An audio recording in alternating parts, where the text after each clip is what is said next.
So along with the new motor and the trans going in the gray car, I'm putting in some new bucket seats. This is a new Sparco Evo L using their QRT technology for the actual full structure of the seat. Makes it incredibly light and incredibly strong. And this isn't even their lightest model. I believe they have a full carbon fiber model, and I just don't feel like you can get any lighter than this. It is really, really light. I've had a couple of their older models, and there is a significant difference on the weight in between the seats. So I'm gonna slap the PCI brackets on this seat, and we're gonna put it in the car. Is unboxed the PCI brackets, and I have inserted all the locking tabs. They're not locked down, so I can easily move the seat brackets side to side and forward and back.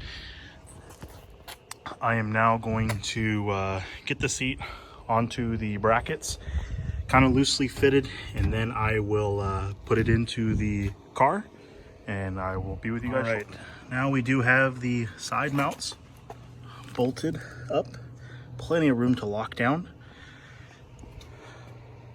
Really easy. Put the back ones in first, tilt the seat up, and all these lined up perfectly.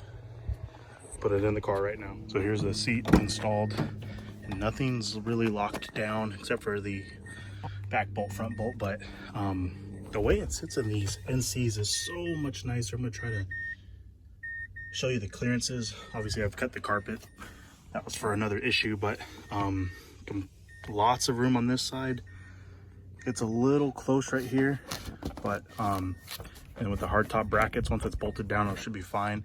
But plenty of room back there on the sides. It's pretty solid right now, but being 5'11", I fit way better in these NCs than my previous NA. So once I get a steering wheel, it'll be even more room right here with my knees and heel toe shifting and whatnot, but I fit a lot better in this seat. I actually will be racing without this on, just so my legs sit a little bit lower, but really digging it.